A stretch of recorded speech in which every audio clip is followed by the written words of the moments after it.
പടം തുടങ്ങും. അത് പിന്നെ സഞ്ജു കണ്ടതാ പടം. ഞാൻ വിളിച്ചപ്പോ വന്നേ ഉള്ളൂ. സോന വേണമെങ്കിൽ അവന്റെ ടിക്കറ്റ് കേറിക്കോളൂ. അപ്പൊ പ്രകാശ്? അല്ല, എന്തായാലും ടിക്കറ്റ് ഉണ്ട്. ഓക്കെ, അപ്പോ നമുക്ക് ഒരുമിച്ച് കയറാം അല്ലേ? ഒരു മിനിറ്റ്, ഞാൻ അവനൊന്ന് നോക്കട്ടെ. എബിയെ, അവൻ കാരണം ടിക്കറ്റ് കിട്ടാതെ പോയത്. ഇനി അവൻ തിരിച്ചു പോയിക്കോട്ടെ, അതാ നല്ലത്. ഞാൻ പറഞ്ഞില്ലടാ നിന്നോട് അവക്ക് ചെറിയൊരു സൈഡ് വലി ഉണ്ടെന്ന്. അല്ല, ഞാൻ നിക്കണോ അതോ വിട്ടോട്ടെ?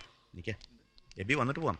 ഒരു രക്ഷയില്ല, ബ്ലാക്കും ഇല്ല വൈറ്റും ഇല്ല. വാ നമുക്ക് പോവാം. ഞാനില്ലാന്ന് പറഞ്ഞില്ലേ, പടം കാണാൻ തീരുമാനിച്ച പടം കണ്ടിട്ടേ സോന വരും. ഇതെവിടുന്ന്? പെമ്പിള്ളേര് വിചാരിച്ച ഇങ്ങനെ പലതും സാധിക്കും. അല്ല, ഇത് ഒരെണ്ണമല്ലേ ഉള്ളൂ. എനിക്ക് കാണാൻ ഒരെണ്ണം പോരെ. അപ്പൊ ഞാനോ? പുറത്ത് നല്ല വറുത്ത കപ്പലണ്ടി കിട്ടും, അതും കുറച്ചുകൊണ്ട് പടം വിടുന്നവരെ എന്നെ കാത്തു നിൽക്കേ. പ്രകാശും സഞ്ജു നിപ്പുണ്ട് അവിടെ. സഞ്ജുവിന്റെ ടിക്കറ്റാ ഞാൻ അടിച്ചു മാറ്റിയത്. പ്രകാശിന്റെ ടിക്കറ്റ് നീയും അടിച്ചു മാറ്റുന്നു. നമ്മൾ ഭേഷ പടം കാണുന്നു. വാ. പ്രകാശിന്റെ ഒലിപ്പീര് സ്ട്രോങ് ആയിട്ട് മുന്നേറുന്നുണ്ട്. അപ്പൊ നമ്മുടെ വക ചെറിയൊരു വലിപ്പീര്. ഓക്കെ, പടം തുടങ്ങി തോന്നുന്നു. നമുക്ക് കയറാം പ്രകാശ്. അപ്പൊ എബി പറഞ്ഞ പോലെ ബൈ സഞ്ജു. പ്രകാശ്, ആ ടിക്കറ്റ് കാണിച്ചേ. സീറ്റ് നമ്പർ ഉണ്ട്. H14, H15. അയ്യോ, തൊട്ടടുത്ത സീറ്റ്. Okay, then bye.